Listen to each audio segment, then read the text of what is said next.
Huyu binti anaitwa Frida na ndoto yake kubwa ni kuwa mtengeneza kucha maarufu, ila kwa sasa anafanya kazi hudumu katika baa moja hivi. Sasa wakati Frida akiwa anapita mtandaoni, akona interview bilionea ambaye anaitwa Slata King, akiwa anaelezea kwa sasa ana plani ya kurudisha tena kiwanda chake cha teki. Pia mwamba anaomba msamaha kwa makosa ambayo aliyafanya mwanzoni. Slata King anasema anamiliki eneo kubwa sana huko nje ya mji na huko amelima matunda pamoja na kufuga kuku wake. Mjomba anajelezea huko Frida akiwa anamtazama. Frida yeye anamkubali sana mjomba Slata King. Hapa Frida anasema kwa sasa amechoka sana, hivyo anahitaji vacation. Baada ya siku kadhaa kupita, Frida pamoja na rafiki yake ambaye anaitwa Jess wakaenda kudumia katika event ya matajiri ambayo imeandaliwa na Slata. Kwenye hii event kuna matajiri wengi sana. Frida yeye kila muda anatega sehemu na kumtazama Slata, kwani yeye anamkubali sana. Huyu ni crush wake. Na baada ya kumaliza kazi, Frida na Jess wakabadilisha nguo na kwenda kwenye party, huku wanazungumza na matajiri kama wanafahamu. Frida akamwona Slata na akaanza kumfuata, ila kwa bahati mbaya bidada akamgonga mhudumu na kudondoka chini. Slata akaja hapa na kumuinua Frida, kisha mwamba akaanza kumtambulisha Frida kwa matajiri wote ambao walikuwepo hapa. Mwamba akaanza na daktari wake ambaye anaitwa Dr. Richie, kisha akampeleka kwa Code, alafu kwa Stani, Vicky, Hita, Camila, Lucas, Tom na Sarah. Frida yeye anawasalimia tu na tabidada anajivunia, kwani hapa yupo na bilionea mkubwa sana na mwamba anaonekana ameanza kumkubali Frida. Siku hii ilikuwa na furaha sana kwa Frida. Bidada akala vyombo vya kutosha. Bidada anafurahia kukaa meza moja na crush wake. Sasa baadaye wakati Frida akanazungumza na Slata, msaidizi wa Slata anakuja hapa na kumwambia Slata muda kwenda kwenye shamba lao fukweni umeshafika, hivyo waondoke. Slata akamlehua msaidizi wake kisha akamwaga Frida, alafu yeye akaondoka. Frida akabaki hapa na Jess, ila Slata akarudi na akawalika wende wote huko shambani. Mabinti hawa wakakubali bila hata kufikiria. Wajomba akafunga safari hadi huko bila kujua hii safari inaenda kwa cost maisha yao. Na baada ya kufika kwenye kisiwa, Frida akapapenda sana. Stacy akamwambia watoto ambao wako hapa wampatie simu ili zisiwachanganye wakati wanakula bata, huko amekuja kula bata na sio kuchezea simu. Watu wote wakampatia simu Stacy. Yes, yeye ni kama ana mashaka, ila na yeye akaitoa simu yake. Baada ile zoezi, Slata akampeleka Frida kwenye chumba chake, huko bidada akaoga kisha akajipulizia perfume ambazo amezikuta humu ndani. Muda huu kuna bibi anakuja hapa na anaonekana anamfahamu Frida. Frida akamliza bibi kama mai kukutana, ila bibi hakujibu kitu chochote, yeye akaondoka zake. Baada ya Frida kumaliza kujiandaa, bidada akaenda kwa Jess.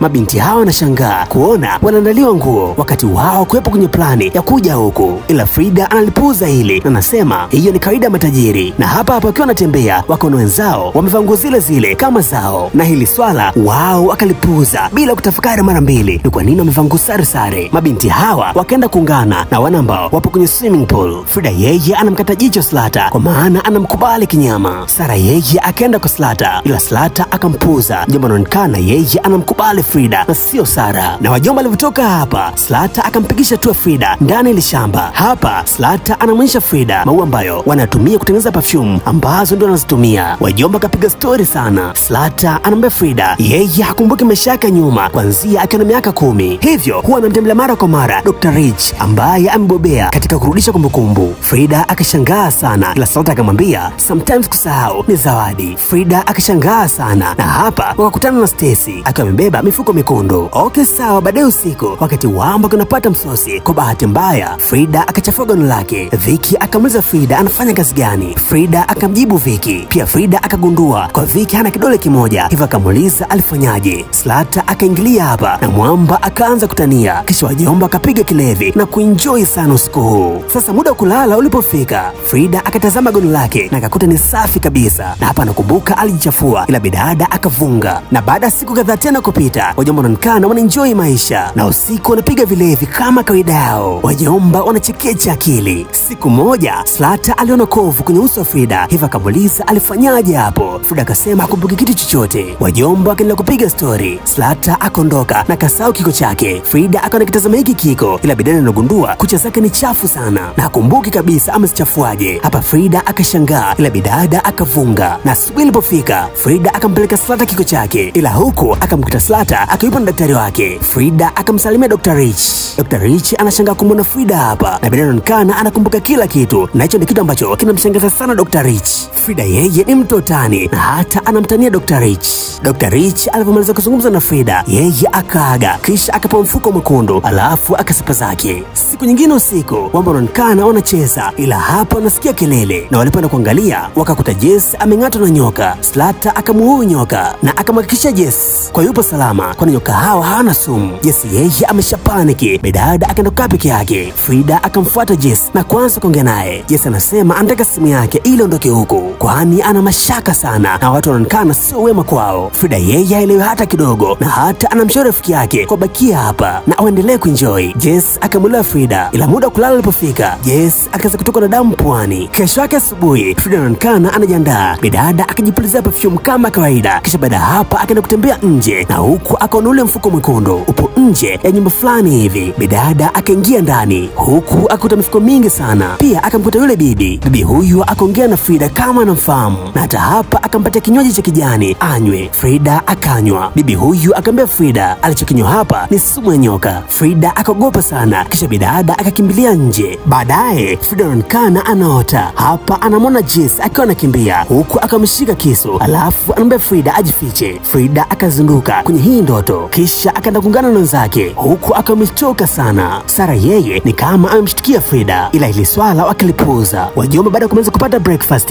wanaume wao wakaenda kuvua samaki. Frida na wenzake wakabakia hapa. Kuna binti mmoja akawasha fegi kwa kutumia kiberiti cha Jess. Hapa Frida akamkumbuka rafiki yake na kumuulizia, ila kitu cha kushangaza, kila binti ambaye yuko hapa wao wafahamu kabisa kama Jess alikuwepo hapa. Wanachokijua wao, palikuwa kuna binti mwingine. Frida akafurugwa kinyama na bidada akaenda chumbani kwa Jess, na kitu cha kushangaza zaidi, akakuta chumba cha Jess ni kama kilikuwa kina mtu. Frida akaenda moja kwa moja hadi chumbani kwake, huku akakiona kisu ambacho alikiota. Muda huu Sara na yeye anakuja hapa. Bidada anazungumza na Frida. Frida kitu ambacho anakisema, Jess alikuwepo hapa. Sara naye akasema ni kama nakumbuka kwa Jess alikuwepo hapa. Frida akaanza kumalizia Sara kwa kila siku akiamka asubuhi anajikuta kucha zake ni chafu. Sara na yeye akamwonyesha Frida kovu ambalo na yeye analo, ila ajua amelipataje. Mabinti hawa akajua kabisa kwa kuna kitu ambacho hakipo sawa. Frida na Sara wakaenda kwenye kile chumba ambacho kilikuwa kina mifuko, na walipoangalia ndani ya mifuko wakazikuta perfume, na hapo akahisi hizi perfume zina control akili. Frida akasema kuna kitu ambacho alikinywa na kikamfanya aanze kukumbuka. Frida akampatia Sara na yeye anywe, kisha wakachanganya kwenye pombe, alafu wakapelekea wenzao ili wote waweze kukumbuka. Mabinti hao wakazichapa vilivyo bila kujua kwa kuna kitu ambacho Frida na Sara wamekichanganya. Stacy na yeye akaja hapa. Bidada akapiga na yeye. Hapa Frida akamwambia Sara yeye anakutafuta simu kabla Naume hajarudi. Frida akamwambia Sara Naume akirudi apige kelele ili asikamatwe. Sara akamwelewa Frida na Frida akaenda ndani, na baada ya muda kidogo tu kupita wanaume akarudi. Slata akamuulizia Frida, na Sara akamwambia Frida ameenda kujiandaa. Slata akamwelewa Sara. Frida anaonekana yupo kwenye chumba cha Slata. Bidada amefanikiwa kuzipata simu. Hapa pia kuna picha ambazo anaziona za watu mbalimbali wakambeba ile mifuko mekundu. Sara akapiga kelele, na huku Frida akaja moja kwa moja kwa wanaume wamesharudi. Muda huu Slata akaingia chumbani. Frida akajificha ili Slata asimuone, lakini ghafla damu zikaanza kumtoka Frida puani, alafu akaanza kumbuka kila kitu. Kwa kila siku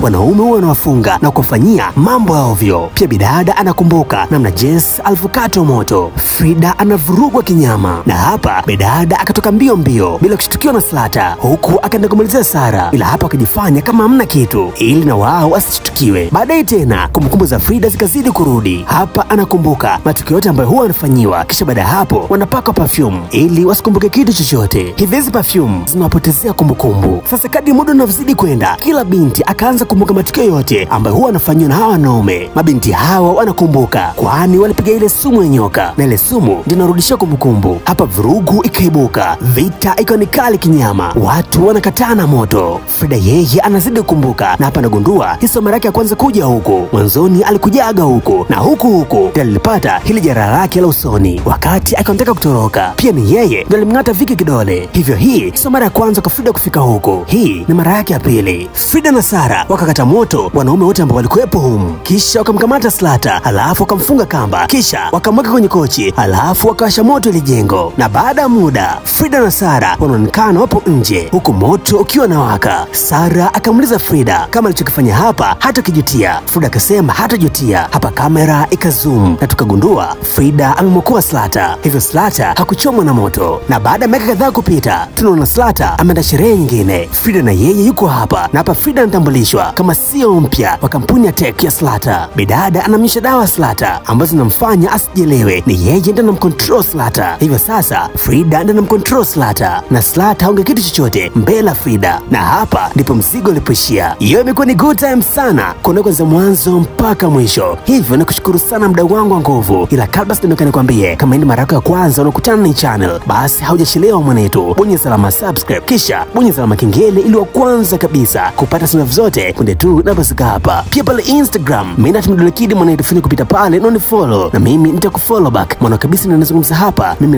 ni Kid. Asante na kwaheri, have a good time, enjoy, bye bye.